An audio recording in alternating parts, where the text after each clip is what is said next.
आज मैं आपके लिए लेकर आया हूँ एक बहुत ही डरावनी कहानी अगर पसंद आए तो चैनल को लाइक करें, शेयर करें और सब्सक्राइब जरूर करें। तो स्टार्ट करते हैं आज की कहानी का शीर्षक है डरावनी भूतिया सड़क।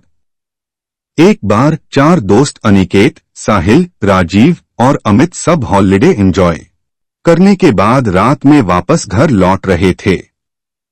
अमित, अरे यार कब ये रास्ता खत्म होगा?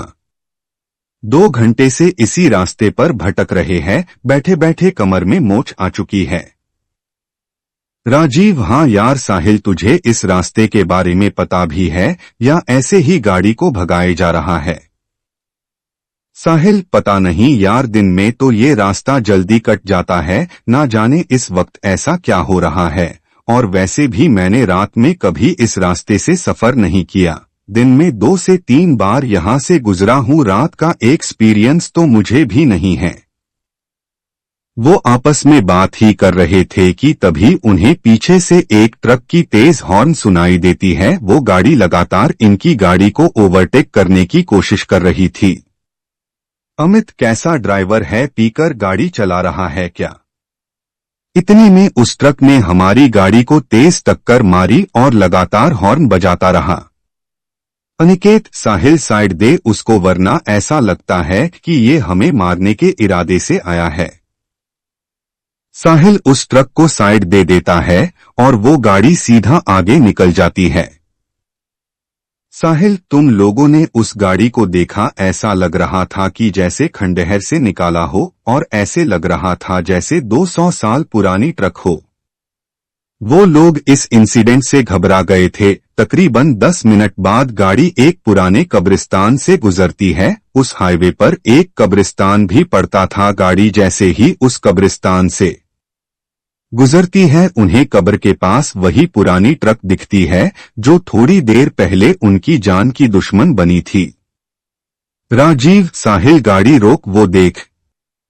अमित, अरे ये तो वही ट्रक है जिसने हमें परेशान कर दिया था। साहिल, मुझे लगता है कि हमें एक बार जाकर देखना चाहिए कि बात क्या है। अमित, तू पागल हो गया है क्या? आधी रात इस तरह कब्रिस्तान में जाने की बात कर रहा है? अरे मरना है क्या? अमित उन्हें वहां जाने से रोकने की कोशिश करता है, लेकिन तभी उन्हें उसी ट्रक से एक आदमी उतरता दिखता है जिसने काले कपड़े पहने हुए थे और उसके सर पर एक टोपी थी। वह लगभग 7 फीट लंबा और हट्टा कट्टा था। यह देखकर न जाने क्यों सबकी उत्सुकता और बढ़ गई और अमित के अलावा सभी उस आदमी के बारे में पता लगाने के लिए उत्सुक हो गए। सभी उस आदमी के पीछे जाते हैं और अमित को भी मजबूरन उन तीनों के साथ जाना पड़ता है। चारों जब उस ट्रक की दीवार के पास पहुंचे तो उनका दिल बैठ गया। उन्होंने जो देखा उसे देखने के बाद उनके रोंगटे खड़े हो गए। उन्होंने देखा कि ट्रक ड्राइवर कब्र खोदकर लाशों को निकालकर उन्हें बेरहमी से खाए जा रहा था। वह जिस्म के हर एक अंग को निकालकर गंदी तरह से खाए जा रहा था। अनिकेत, भाई ये कौन सा राक्षस है? निकलो यहां से जल्दी से। हड़बड़ाहट में सब वहां से एक साथ भागे, लेकिन अमित इतना डरा था कि वह हिल भी नहीं पाया। कदमों की आवाज सुनकर उस शैतान को पता चल गया कि कोई उस पर नजर रख रहा है।